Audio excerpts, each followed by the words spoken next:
Production and distribution of City Club forums on IdeaStream are made possible by the generous support of PNC, the Chautauqua Institution, the Cleveland Clinic, and the United Black Fund of Greater Cleveland, Incorporated.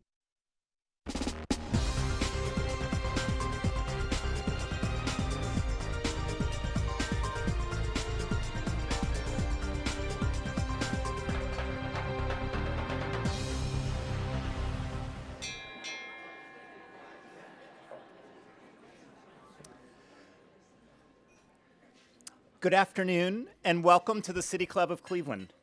I'm Sean Decatur, president of Kenyon College and a proud City Club supporter. I am pleased to introduce today's speaker, professor of higher education policy and sociology at Temple University and the founding director of the Hope Center for College, Community, and Justice, Dr. Sara Goldrick-Rab.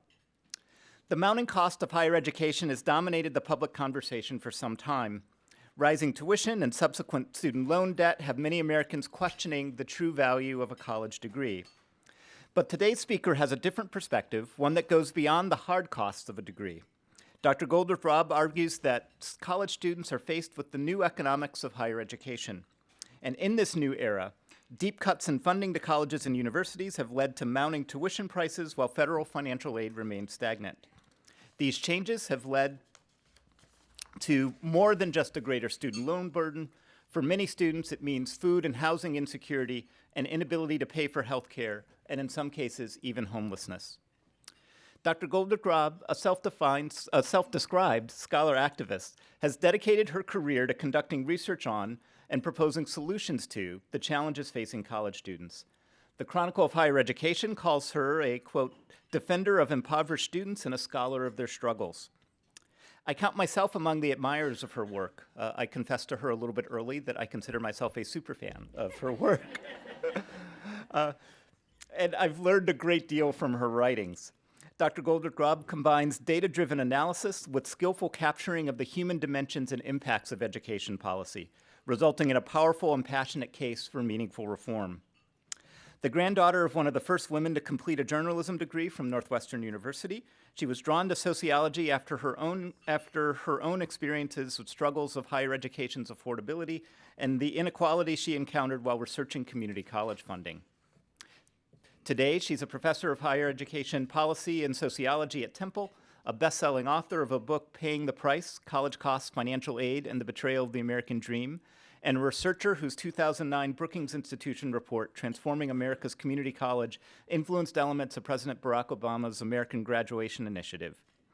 She is also the founding director of the Hope Center for College, Community, and Justice, a nonprofit action research center fixed on making higher education more affordable, equitable, and accessible. The work of the Hope Center and Dr. Goldrick-Rab's research on food insecurity among college students inspired the documentary film Hungry to Learn, produced by Soledad O'Brien and released last year. Dr. Goldrick-Rab is the recipient of numerous awards, including the William T. Grant Foundation's Faculty Scholars Award, the American Education Research Association's Early Career Award, and the Carnegie Fellowship. She was named one of the top 50 people shaping American politics by Politico magazine in 2016. Esteemed guests, members, and friends of the City Club of Cleveland, please join me in welcoming Dr. Sara Goldrick-Rab.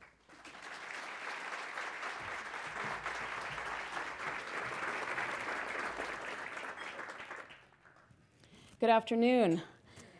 Thank you all so much for having me here today. I've had a chance to learn more about the history of this place, and I'm even more honored to be asked. I'm also really honored to be here with all of you in the room, especially students who are both undergraduates and high school students and so many educators. And I'm also really excited about what the conversation must be like online right now.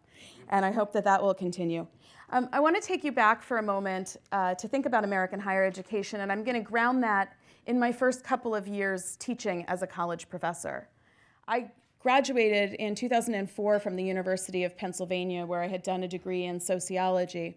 One of the things we don't talk a lot about in higher education is that part of the pathway towards the professoriate is learning how to do great research, but it's not always about learning how to be a great teacher.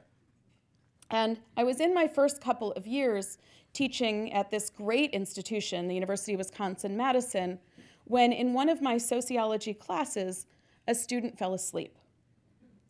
Now, I'm sure some of you have had this experience before, perhaps. I can't be the only one who has watched someone doze off.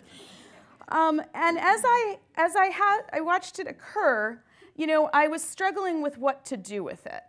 Now, I have to admit that my first instinct was to feel ashamed. My first instinct was to wonder if, in fact, I wasn't a very good teacher, that I hadn't had enough training, and that maybe I needed to do better. So I turned to Amazon, as one does, and purchased about a dozen books on how to teach. Being a new tenure-track professor, I did not really have time to do most of that reading, but I frantically skimmed for ways to engage my students. And I tried different techniques. But wouldn't you know, about a month later, she fell asleep again. And this time I had a different perspective on the problem. I had been at the University of Wisconsin-Madison for a while now, and I knew about our football games and the parties that happened afterwards. And I decided that somehow it had continued for her, and so the night before my class, which was on a Tuesday, she was in fact drunk, okay? So that was the assumption that I was making, and I was passing judgment on her, and so I was rather stern when I approached her after class and said, please come see me in office hours. A term that we now know most first-generation students, they don't even know what it means. It sounds very mysterious. And so she came as required to my office hours in my office, and I saw her at the door, and she was hesitating to come inside, and I said, just come in and sit down. And she sat down, and she said, I don't know why I'm here. And I said, well, you've been sleeping in my class. I said, again, filled with indignation. She looked at me, and the tears came quickly. And at first, I thought I had just caught her. But it wasn't that I had caught her. It's that I had embarrassed her. And I had embarrassed her because the truth was that my class started at 9 a.m. And this young woman was paying for college by working the graveyard shift the night before my class, stocking shelves at the local grocery store. She got off work at 8 a.m. She was exhausted. She was trying her best to pay for college. Now, she was a not so low income, but sort of lower middle class student who got a little bit of financial aid, a lot of loans, and was just working to make ends meet. And she was smart because students who work the graveyard shift are able to, at least in theory, attend class during the day, and they earn a little more on an hourly basis. It's also easier to get the job. There are fewer people who are able or interested in working at night, for example, because they have childcare responsibilities. They can't get somebody to cover their kids. So she was doing a highly rational thing from her perspective, but of course, falling asleep in the class she was paying for didn't make much sense. After the tears stopped, I said there had to be a better way. And she walked me through her financial aid package. I didn't actually need to take her through her budget. She knew it intimately. She knew her expenses. She knew how she was scraping to get by. What she wanted to know is if I had any other kind of job to offer her. Now, the truth is, I had no idea, but professors at research universities sometimes do have the ability to create jobs using what's called work-study money, leveraging our research grants. And I had just gotten one. So the great thing was I was able to say to her, look, if you agree to quit that job, I will offer you enough paid employment, it'll be on campus, and you'll become my research assistant. And we did it, and it worked. She not only graduated successfully from my class, she graduated from college. She went on and got a master's degree in education policy, and she's been gainfully and happily employed for years. She even now has 2 children. This was fixable, but it taught me a ton. Because how often do these students fall asleep in class and no one asks why? How often do these students fall short and we wonder whether or not they're sufficiently motivated or even sufficiently sober enough to take in the class? And how often do we actually have the resources ourselves to be able to leverage to solve the problem? The answer is not very often. I now understand that I was at an exceptionally wealthy institution relative to most of American higher education. If I had been at Lorain County Community College, I would not probably have had those research dollars, and their work-study budget would have been far less, even though they have so many more students facing financial need. Students are literally being punished for coming to college, doing what we told them is the best thing that they can do, whether it's to climb out of poverty or whether it's to keep themselves from ever falling into poverty. They are coming at a time when they are absolutely right that society has given them very few alternatives. We can debate whether college should be for all or not. I'm not saying it isn't possible to find a job without a college degree. You can. But what the numbers are showing is that it's about 1 in 5 decent jobs right now. And that number keeps going down.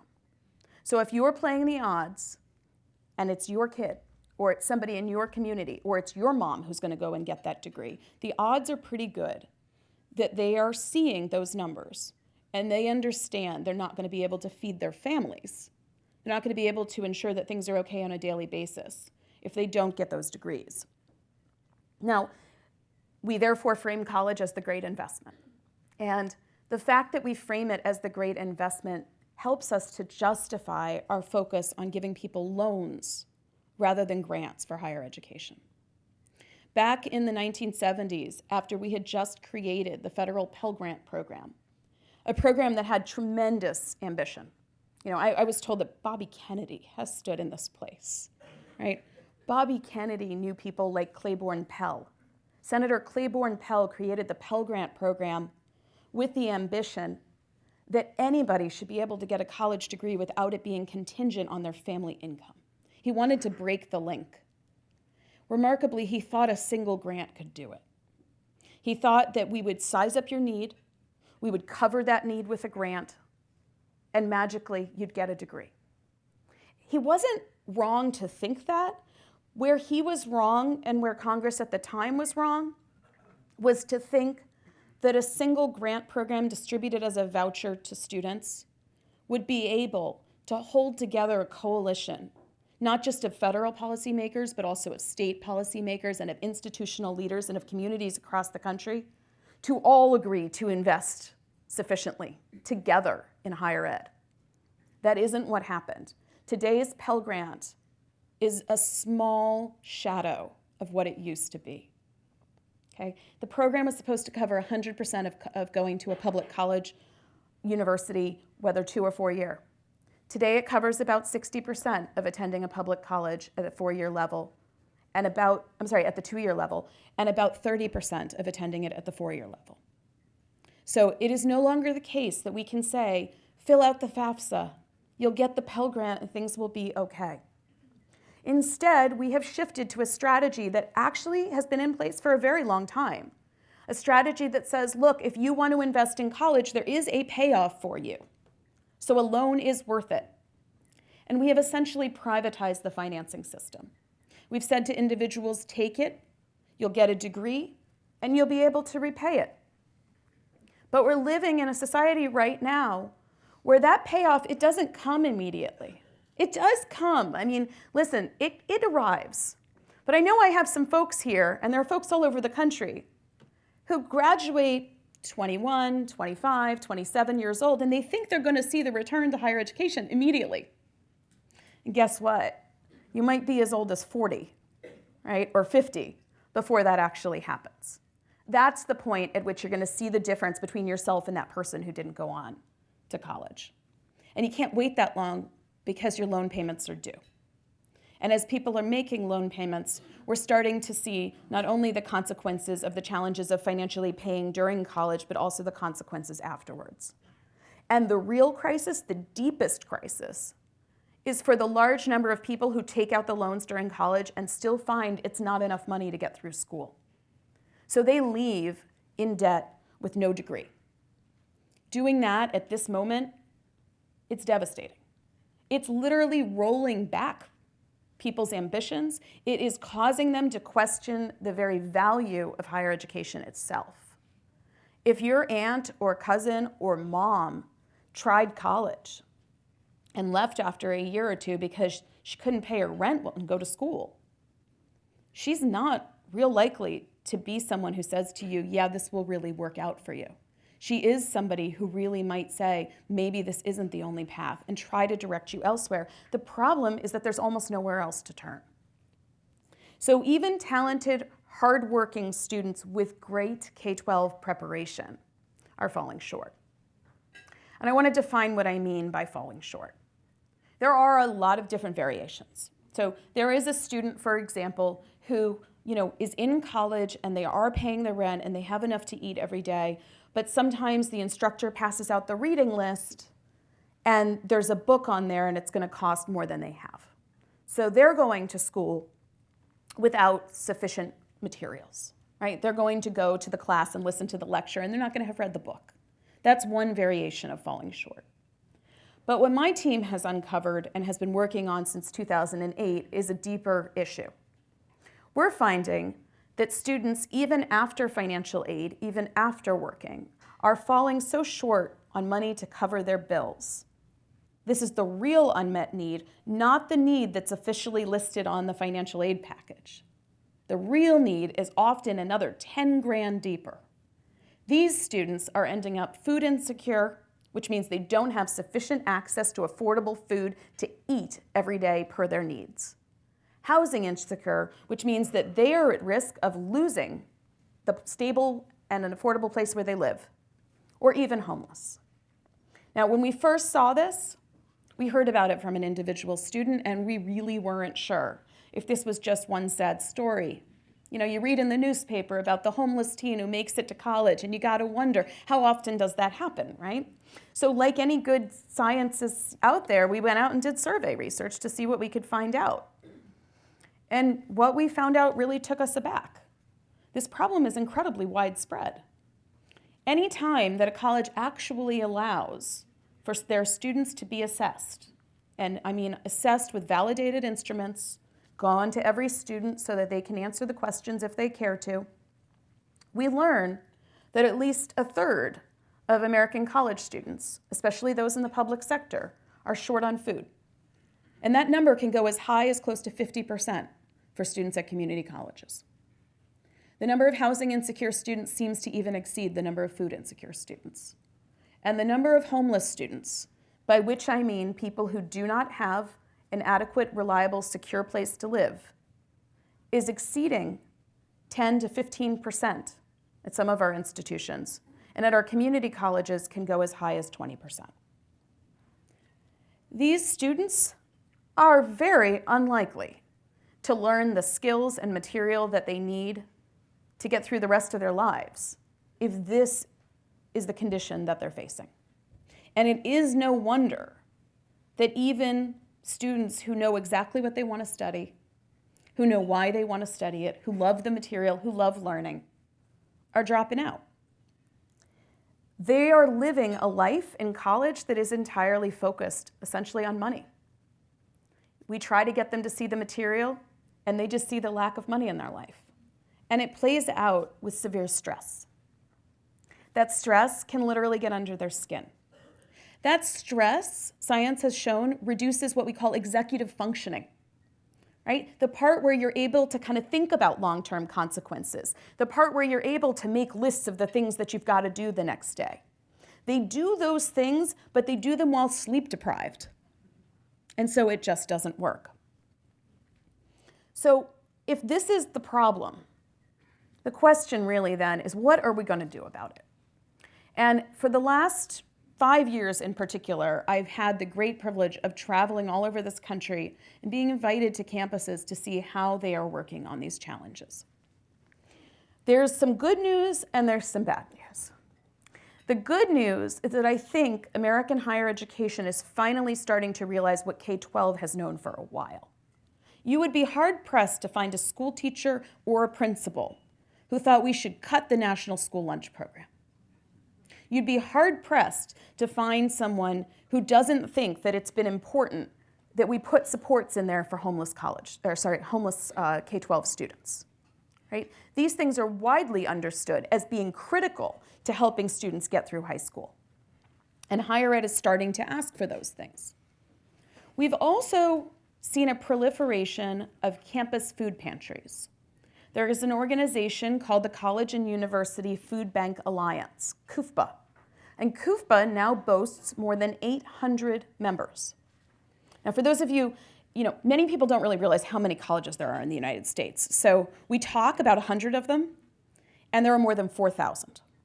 So when you think about the 800 number, I do want you to consider that there are still a lot of institutions that are not even having campus food pantries. But I think the fact that there are 800 colleges and universities with campus food pantries does say something. The problem is that they're trying to address these issues at a time of exceedingly scarce resources for higher ed. They're not just facing the budget cuts, which a lot of us understand now, I think better than ever, have come from choices that are being made by state legislators. But they're also facing de facto cuts that have occurred in the federal budget, where we have, for example, made changes to key supportive programs like the SNAP program. SNAP used to be known as food stamps. SNAP is something that you think people are allowed to turn to based on their income if they're falling short of food. What most of us didn't realize is that while they were reforming that program, they put some things in that make it harder for students to actually get the help. So one of the things that that piece of legislation says is essentially college students are not eligible. Except then it says, but. Now, this is not how you write a policy if you want people to get help, right? You say college students are eligible and, but the but is then a whole series of conditions that if the student might meet this condition or that condition, maybe they then can get access.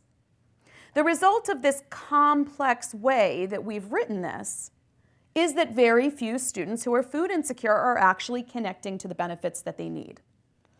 And the rules actually say that if they are an able-bodied adult who does not have dependents, they're no kids, then they have to meet a work requirement. The work requirement is 20 hours a week, and college does not count as work. Now, working during college is not a bad thing. Okay, I'm going to say that again because I think we've demonized it in a way that makes it sound like you're going to drop out if you work during college. No, sometimes working during college means that you eat every day. The problem we have right now is not that people shouldn't work during college and that they don't want to work during college. It's that working during college doesn't work. You can't get enough hours now from the employers. Places like Target and others, look, they offer college students a lot of jobs, but they also change their hours all the time. Students go from semester to semester and their schedule changes, and then they find that they can no longer get the amount of work that they're actually going to need. They try to pair up maybe 2 different jobs, maybe 3, and then you add in the commuting time and the commuting costs, and students are knocked out. So while saying you should work 20 hours a week might not sound like the end of the world, actually working during college and all of the additional logistics that come with getting and keeping the job does deter success. The idea that college doesn't count as work, well, that seems to be written by somebody who has never been to college these days, okay? College is a lot of work, and it's all kinds of work that we employers, and I myself count myself as an employer now, I have a lot of employees. We require in college the things that employers value, right? We require you to learn how to communicate. We require you to learn how to ask questions, right? We require you to think critically. College is work. The fact that we've cut students out of so many federal programs at a time when financial aid is falling short makes things all that much more difficult. You live in a city that seems to get this, and you have amazing people around you, like LeBron James, who definitely seems to get this. You know, he understands that people are humans, and if you're going to get them through education, we've got to begin to address their basic needs. So what we need to do now is we need to shift what it means to do the work of higher education, to focus on being student ready. We talk all the time about whether students are college ready. Are we, as institutions and as a society, ready for today's college students? I think that we created a college for all culture, but we didn't create a financing system that enables students to succeed. And we're paying the price. This is achievable. It means doing a lot more than a campus food pantry, though. It means colleges having the time and space and impetus to connect the dots to their area's services. It means colleges having the time to sit down with the local housing authority and make sure that students who need affordable housing can qualify to get it. It means making sure that the local food bank recognizes supporting your students. It means taking a hard look at how you structure your campus meal plans to make sure that you're not making a buck off of students who miss the meal because they're at work. We can't make profit off of food and housing in higher education if it's going to reduce our retention and graduation rates. But that is a whole other way of looking at a budget, especially at a time of budget cuts. We also need to emphasize to students, every student, that asking for help to get your education is a good thing. It is a strong thing. It is not something to be ashamed of. Students who are wealthy and go to places like Harvard get help every single day. They don't even have to put their hands up to ask for it. People bring it to them and ask, how can we help you? We need to be able to distribute support to students without them having to cry out and say how much pain they're in. Because when they have to do that, the most ashamed and stigmatized among them, and I'm going to be honest, that includes a lot of men who find this so painful, that it is so outside the norm for them to not have their basic needs met. They feel so ashamed. They don't even come to places like campus food pantries. They don't seek the emergency aid. They just leave. And then they try to get through the rest of their lives without college degrees. It doesn't work. We have to invest not only to deal with Band-Aid solutions right now, things like emergency aid. It's really critical at this moment. We can't let another student become homeless because they couldn't cover their utility bill. We got to do it, but we also got to prevent these emergencies in the first place. We need to go and push our state legislators to invest in higher education like it matters. We need to go and push our federal government to talk about holding our states and our institutions accountable for becoming student ready. If you say you want high graduation rates, you're only going to get them by meeting students' basic needs first. And I think that's going to take all of us. It's going to require us to look beyond what we do right now. We lament the rising price of college. We say the tuition costs so much. What are these colleges doing? And then we go and we invest in our 529. It's fine, invest in your 529. Maybe it will help. But I got to tell you, the far more effective thing you can do is to have dialogue about how to fix this problem at a policy level. And that includes voting. And it includes making higher education a voting issue. I'm not telling you who to vote for, but boy, we are having a robust conversation, finally, about higher education plans. And if you think healthcare is complicated, higher ed's even more complicated. So let's treat it like it matters.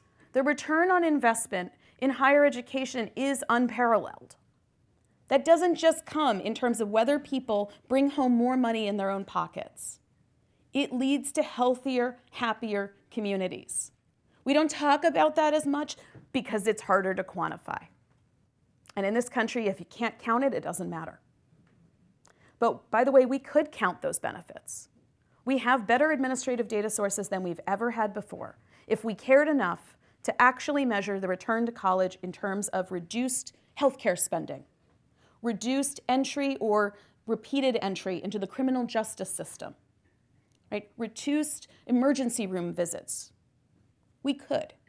And we would see that there is almost nothing better than expanding education. We did this in the 20th century. We said that it didn't make sense for people to stop with an elementary education, and we pushed for a secondary education. I think there are very few of us who would take that decision back. So I am so delighted to be here and spur a conversation and deepen a dialogue about how we're going to do this together so that we can all make progress. Thank you. Look forward to your questions.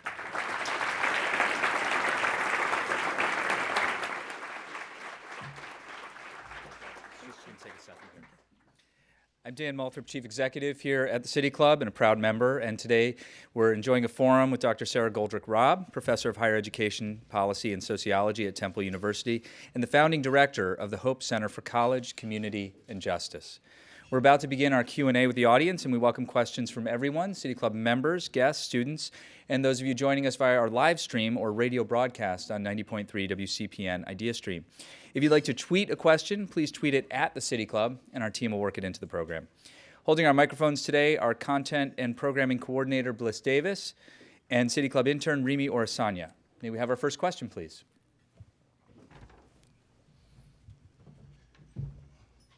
Thank you for your speech this afternoon.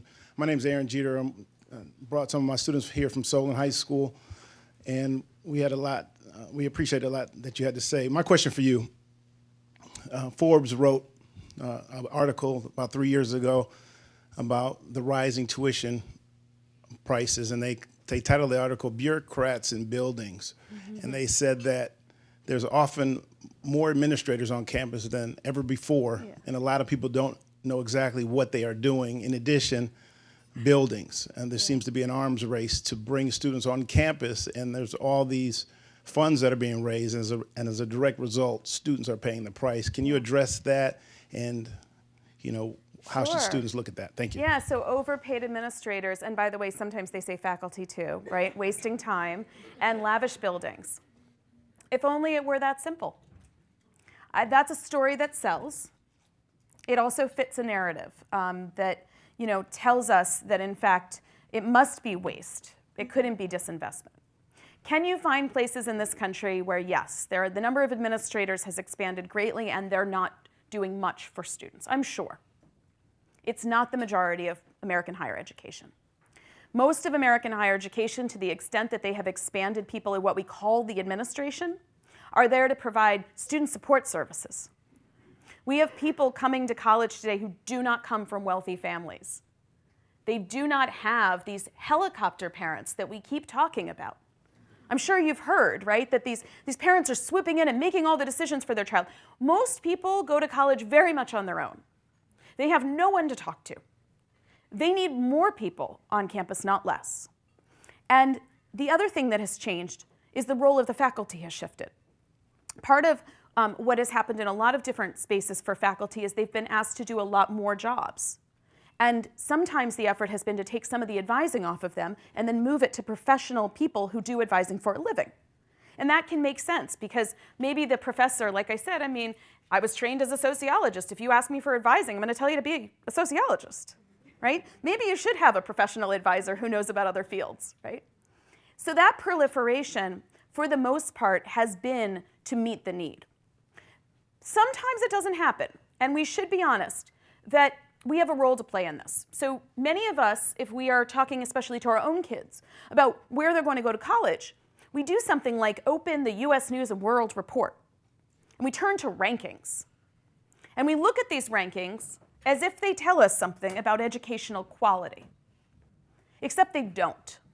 They mainly tell us about how many people the college turns away each year, about how much money the college spends on certain things. The more research spending that's happening at an institution, you rise in those rankings. Well, I got to tell you, doing research at an institution doesn't mean they focus on undergraduate education. So institutions try to attract big-name administrators, big-name professors, et cetera, and we do cost more. But that's to rise in the rankings, not to do it for the student. If we want to reject that, then we need to stop acting like those rankings should drive our college choices. For the most part, though, the good science that is out there, when they try to adjudicate between different explanations for why the prices are rising, say that, in fact, no, buildings have very little to do with it. Overpaid administrators or too many administrators have very little to do with it. What is mostly driving up the price that people are paying for college in terms of tuition is the fact that the states have withdrawn their support. So when a state went from saying, we will put in, out of every dollar it costs for higher ed, we'll put in 75 cents, you put in 25, and turned around and then said, no, you know what, we'll put in 50 cents, you put in 50. And then if you're Pennsylvania, where I am, oh, you know what, we'll put in a quarter, you put in 75. Guess what, you're saying the prices went up. By the way, the price of rent also goes up, the price of food goes up, the price of transportation goes up, the price of medical care goes up, and colleges don't get to say anything about that. So I think, unfortunately, there have been a number of columns and such I think that if you look at some of the affiliations of the people who do some of that work, you'll start to really see the agenda that they're pushing. I know that Penn State and Southern New Hampshire University made a deal where Southern New Hampshire will provide the computer programming, if you will, for Penn State, so that you apply to Penn State, Southern University, Southern New Hampshire does all the computer, and you get a degree from Penn State. Now that means you do not have to be on campus. Your tuition is significantly less. So isn't the higher ed responding already? And some of the issues you're talking about are being cut because the cost is being cut? You know, it's interesting. Online education is not substantially cheaper. It's listed as substantially cheaper because the assumption that is made is that a student doesn't face the same living expenses because they don't have to leave their home. But the time that you have to invest in education often remains the same. That's one piece. But actually, what you're speaking to speaks to the larger issue I was talking about around state decision making. So Pennsylvania is a really good example of a state that has heavily disinvested from higher education, and it has left many of its institutions unable to really function properly. The institution you named happens to be one of the wealthiest in the state. Penn State's the one we all know thanks to sports, but it isn't actually the most impoverished. The PASHE system, which is the state-supported higher education system, the one that has regional comprehensive institutions around the state, has been cut year after year after year. And what they noticed was they're having trouble, and the community colleges are also having trouble all over the state, providing students with enough support so that they can get their degrees. As a result, in terms of their ability to put together transfer arrangements between the two, they found students turning to online education, hoping it would cut their costs. Enter Southern New Hampshire University. Now, again, it's a Southern New Hampshire University, right? It's an online institution. It comes from New Hampshire. It is now here to solve the problem, it says. And students are walking over consumer choice, right? They're making these decisions. But let's be clear about why the decisions happened, right? Those decisions to pursue Southern New Hampshire's education came because the state cut its public institutions. Okay? So we basically forced a choice. And then we turned around and said, but it's what people want. Oftentimes what looks like a choice was not in fact a choice. It was the result of constrained decisions because you removed every other option. Second thing I just want to say quickly is that the evidence on online education does not show that it's very promising in terms of helping students learn or get degrees. You can replace some of in-person instruction with online, but it needs to be in a hybrid format. Online-only education is leaving behind the people who most need higher education. The rural parts of Pennsylvania, we have 18 counties with no college at all. Those folks, to only offer them online education, especially given that they also have limited broadband, is to tell ourselves a story where we're making it okay for them, but really just to continue to leave them behind. So you can see the complexities here, and it is a tough thing. Southern New Hampshire University is a not-for-profit. It's at least not a for-profit provider, which we have lots of concerns with, but nonetheless, we have to ask why Pennsylvania has essentially been opened for business to other institutions. Could you please address how what you've talked about might apply to immigrant, foreign-born students, international students? Yeah, so I mean, these are groups that are facing a variety of challenges right now. You know, one of the biggest challenges is that they're made to feel very vulnerable in the society. So we've actually had to do a lot of work in American higher education to keep reinforcing to students from other places that they are in fact welcome here.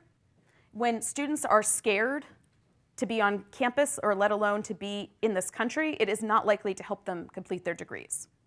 But the other thing is they are eligible for a lot less in terms of supports. If you can't file a FAFSA, for example, the financial aid form, if you can't do it, you're not going to be able to get access to most of the financial things that you need. Now, I understand that we bring international students here based on having filled out a form that is supposed to suggest that they have the money to afford to be here. But let's be really honest, they face really strong incentives to just get here. We offer what looks like a great opportunity. They believe that if they can just manage to get enough money together for that first year, that they'll somehow get through. Many of them are falling short. So it is not at all uncommon to find them among the food insecure students. We know that undocumented students are also facing these challenges, and it's really a shame because the fact is the return on investment for even just us taxpayers is very high if these folks are able to get degrees and go on to productive jobs and pay taxes. So it is unfortunate that we are moving away from a more inclusive environment where we can help people to get more education, and we seem to be going in the opposite direction. Yeah. Two questions. One, one of the great things the government did was a GI Bill. Can we learn from that? Was so successful. Can we learn something from that, number one? Number two, in my experience, McGill, a great university in Canada, is 1/4 the cost of our great universities. Could we learn from those two things? Yeah, well, of course we can learn. We can learn from other countries. We can learn from the ways that they have invested in higher education. We do need to acknowledge that the scale of American higher education stands apart from anywhere else in the world. So we have expanded the number of people, the diversity of the people, right? We have said we want you to be able to come to college even if at 17 you didn't know you wanted to come to college. Even if 25 you didn't know you wanted to come to college. If you decide at 32 you want to go to college, we say you should come. And we say it because, frankly, there is an economic return to all of us for the person doing that. We don't invest as if it mattered. To your first question, I hold this one very close to my heart because my 92-year-old grandfather benefited from the GI Bill. And I think that a large part of the reason why I do what I do today is that I grew up hearing him talk about that. There's a wonderful book called From Soldiers to Citizens that I highly recommend that talks about the enormous returns. Suzanne Mettler is the author. She has traced over time the enormous returns to that investment. We can't pretend like it was fully equitable. Okay, there were, for example, people of color did not get as much access to the GI Bill as others did. But there is no question that there has been an intergenerational payoff. My grandmother was only willing to marry my grandfather because he got that college education. So thank you, GI Bill, I wouldn't be here. Let me tell you one other thing I learned in studying that GI Bill. I talk a lot about the non-tuition expenses for college. And the fact is that the federal government has enshrined in legislation the meaning and importance of those other costs of attendance, right? The living pieces, the food and the housing. We've always acknowledged it's important. With regard to the GI Bill, when it was first passed, the living stipend associated with going to college was far too low. And the GIs came to Congress and said that. They said, we need more money to live on while we go to school, and they increased it. We can do this. I think we do have to level with ourselves that we view those GIs as more deserving. I think that we feel like they have done service, and we will give them lots of things. Although we have not protected today's GIs in the same way, and our vets right now are struggling with this GI Bill. In fact, the rates of homelessness among our student veterans are crushing. Do we know what to do, though? Of course we do. We don't just measure this based on deservingness in terms of what you have done already, but in terms of what you will do. We know what happens, what people do when they get more education. They are more likely to become civically involved, right? They are more likely to volunteer. They are more likely to vote. I don't know what we're so afraid of.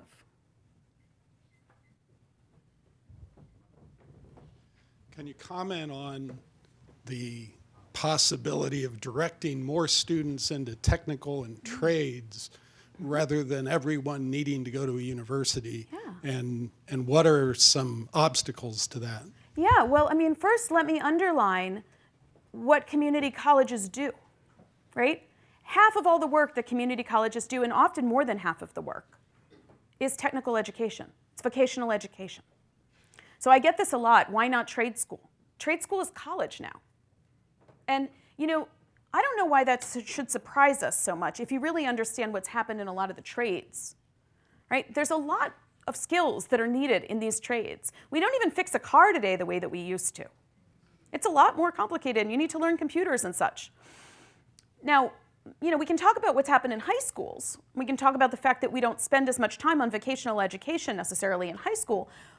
But again, given all the things we need to cover with today's students, I've got 2 school-aged kids, and I've been learning a lot about all the stuff they have to do in school now that they did not have to do. They didn't have to teach me how to use the internet properly. I mean, there are so many things that schools have to cram into those 12 years. I think it makes sense that maybe they need a 13th and 14th year at least even to enter the trades. There is a problem in our narrative, though, where a lot of people read the word college to not mean anything inclusive of vocational education. And there is a problem with saying to students the only legitimate pathway is the 4-year school. There is a problem with those who are counseling students to avoid the community college because they don't see high rates of success. That is a function largely of 2 things. The community colleges, they take everybody, right?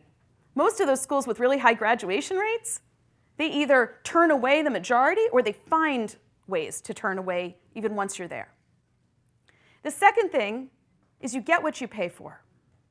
There is more investment of our taxpayer dollars going to Princeton today than there is going to the New Jersey County community colleges, okay?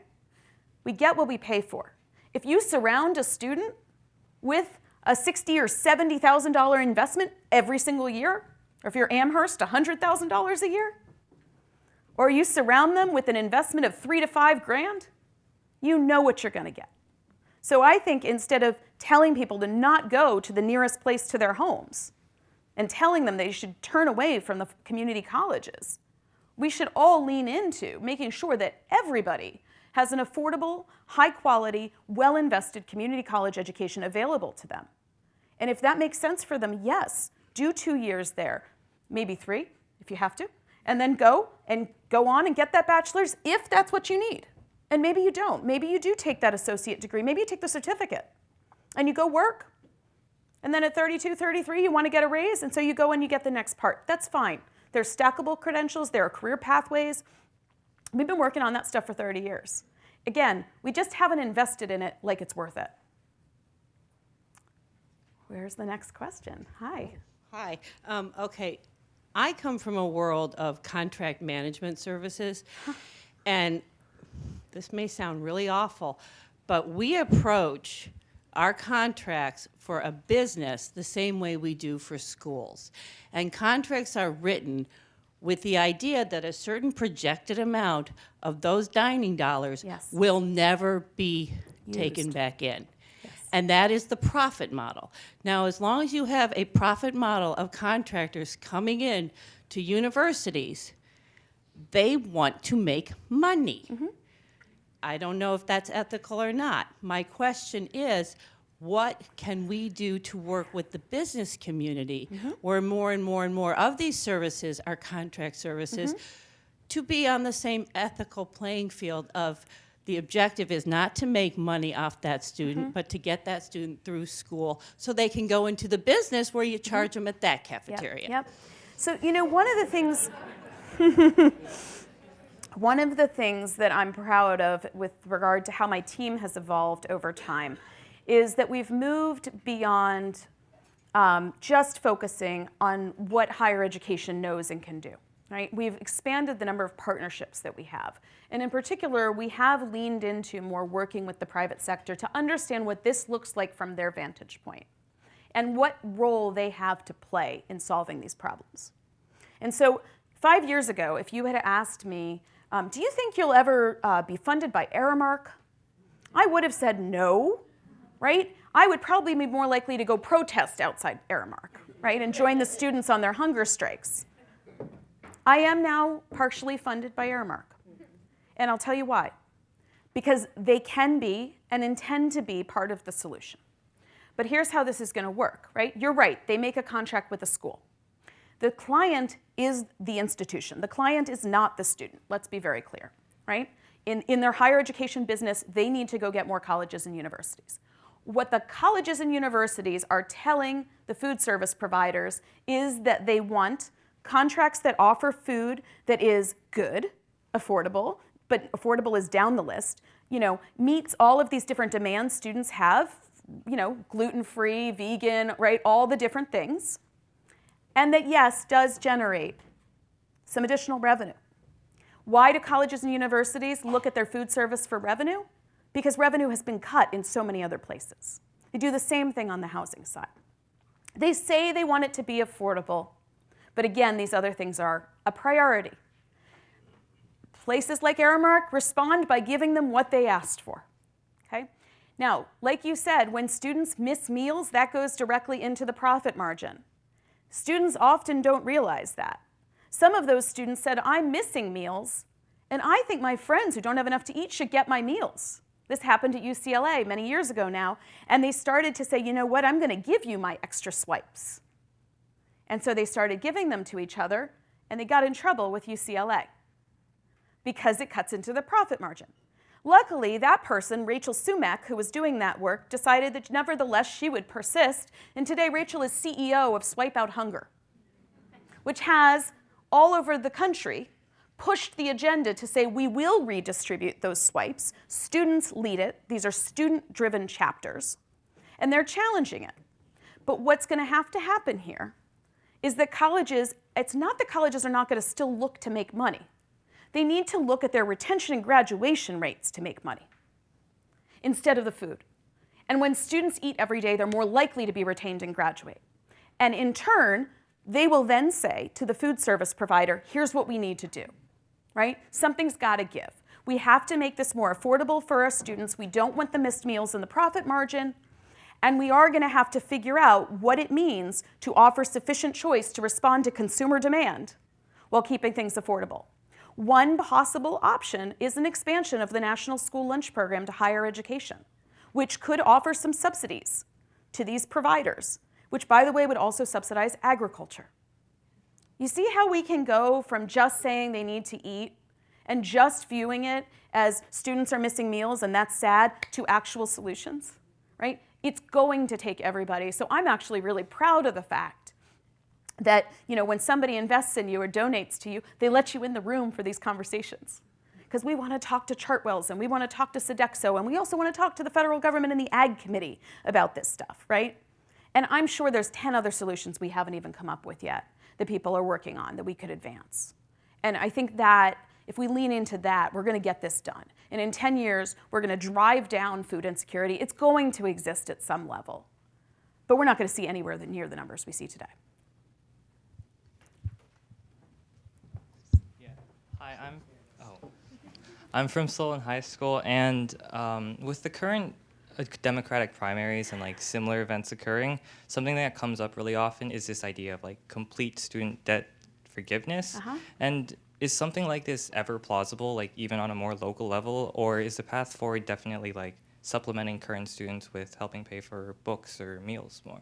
Okay, so look, the first thing I gotta say is anything is possible if we all want to do it. I mean, we're very good at even moonshots in this country. We can do things. The question has become a political question, right? Can you knit together a constituency of enough people that something could get through Congress? Or maybe it doesn't require Congress to pick. Your mileage may vary on that one. Here's where I'm going to go. In the interest of all sorts of things, in the interest of the economy, in the interest of economic and racial justice, right? We have done tremendous damage to a lot of people with this debt. There are more people in crisis than we're willing to admit. You do not have to be defaulted on your student loan to be in crisis thanks to your student loan. Okay, that's the only official measure, though, is delinquency and default. You could be not eating every day and making your student loan payment, and we're going to say, well, you're fine. But I want to make sure that whatever we do with that debt, we also make sure we prevent the future debt. So if students are going into debt and they're dropping out of college because they don't have enough to eat, we better address that problem, or we're just going to be back in the same place. So the question that I have for any of these folks is, can you give us a plan that allows us to both deal with past debt, as much of it as we can actually get done, while preventing future debt? And can you give us a plan that will actually get done, right? Because you know what we don't have time for? 30 more years of saying we're going to double the Pell Grant. We have done the opposite of double the Pell Grant, right? We need a plan for 2020 that deals with the pain of the people who are in all kinds of trouble and deals with all of you. You know, I got a 10-year-old. She asks me every day, is college free yet? No pressure, Mom. Right? We can do this. It's just a question of who's going to make it a priority and how many of us are going to make it a priority and whether you're going to go vote. Thank you so much.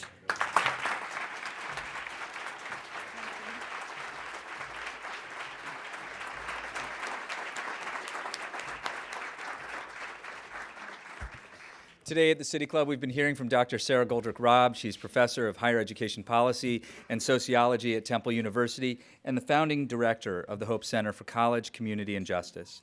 Support for student participation in City Club forums comes from the Shar and Chuck Fowler Family Foundation and the William M. Weiss Foundation, with additional support from donors you'll find listed in our program today. We're happy to have all of you here. That brings us to the end of our forum. Thank you, Dr. Goldrick-Rab. Thank you, members and friends of the City Club, with special thanks to City Club members whose financial support makes our work possible. To find out more about upcoming forums and how you can support City Club, visit us online at cityclub.org. Our forum is adjourned.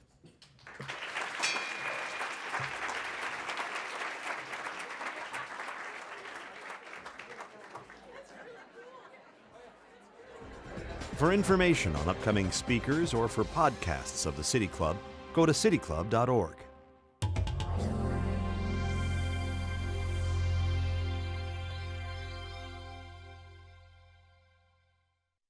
Production and distribution of City Club forums on IdeaStream are made possible by the generous support of PNC, the Chautauqua Institution, the Cleveland Clinic, and the United Black Fund of Greater Cleveland, Incorporated.